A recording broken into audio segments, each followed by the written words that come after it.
Alrighty, roll to record, and over the time of doing Yu-Gi-Oh videos, I have had some people ask me about how the recording setup actually happens. So I had to clean everything because there was a lot of dust on stuff, and dust isn't good for electronics and faders. So now that everything's clean, I've set everything on the table. It's not all plugged in, but I can sort of tell you how the chain works. So if we start with the commentary stuff, so I do that through this. This is a Rodecaster Pro 2. They're good little machines. If you want to do podcasts, I very much recommend them. And I'll either use this is a Shure SM58. It's a standard vocal microphone you'll see singers using on stage. Or I'll use this thing. It's a broadcast headset. It's an Audio-Technica one. It's okay.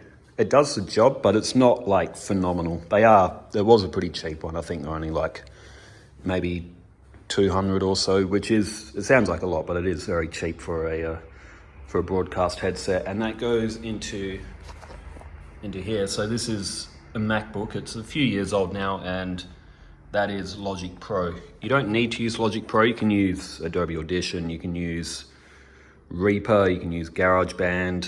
You can probably use whatever stock one Windows has. I'm not exactly sure what they use. So that's the commentary side of stuff. I can do commentary in the other laptop, but I have that laptop and I might as well just find a reason to use it. So as for the gameplay side of things, if you want to record old consoles, so I've got my old PS2 here. Actually, I bought that one recently because my one is kind of about to kick the bucket. So this is a HDMI or AV to HDMI converter. So it's upside down, but it says input there. If you do buy one of these, you have to make sure you get the input and the output on the right side, because they do have it where it's input for HDMI, output for RCA. So, but for these ones, I need input. So the PS2s, it doesn't matter what console, old Xboxes, Wii consoles, Super Nintendo, name your old console. So out through the back of that, into this, and then you put HDMI into this, and you would put that into this thing. This is the Elgato Capture Card. For argument's sake, I have to move my camera awkwardly around a little bit to plug it in, but there's the other side of that. I'll just put that into the Elgato.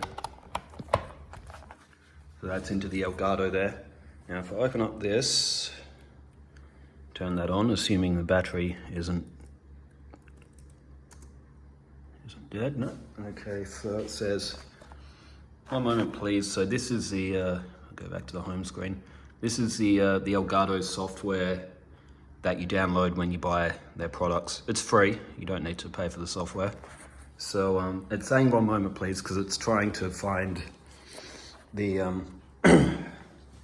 where the signal's coming from. So this HDMI converter, it does need USB-A to power it. So usually any USB-A slot will do. If I can, it's gonna be a little bit messy, but I'm just gonna throw the cable over here. And I'm not sure exactly if this slot will give it enough power to actually turn it on, because I think that power board might be a bit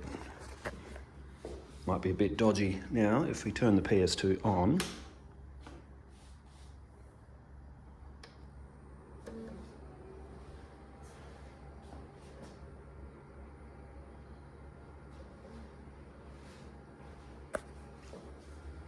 now that's fired up. Sometimes with Elgato as well, you do need to plug and unplug the HDMI.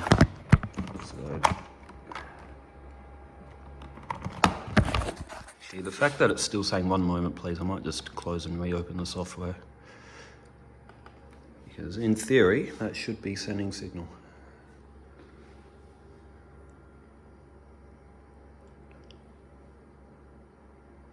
Ah, there we go. So now the PS2's signal is going straight to the laptop. It's with the output of the Elgatos, they're quite strange. So there it is, output there.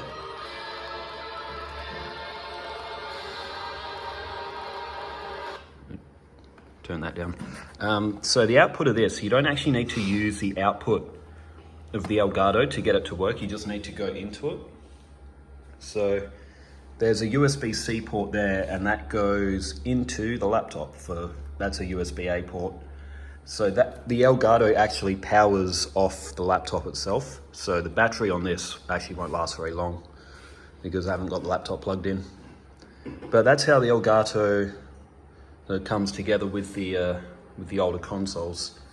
So when it comes to the newer consoles, you basically just bypass that HDMI converter. So I'll take PS2 out, and you would plug in your Nintendo Switch, your newer PlayStations, basically any console that's got HDMI. Now that's not actually plugged in, but you put it in and you get the Nintendo Switch come up on here. With the output on this, if you want to use this, you can go the HDMI out and you can put it to a TV if you want to display it on the screen. It's a if you go HDMI out though, sometimes you do get delay effects. So while you're doing gameplay, you will when you press the controller, you get like a split-second delay, which is very off-putting to what you see on the screen. But overall, that's in short how it happens, and the equipment that we use to do the Yu-Gi-Oh series and the ones on the turn that off now, the ones on the older series. So yeah, if you do have any questions on any of this stuff, feel free to ask away in the comments. But overall, that's a basic rundown of what we use and how we do the series. Well, thanks for watching. If this helps, sweet. I will see you in the next video. Farewell.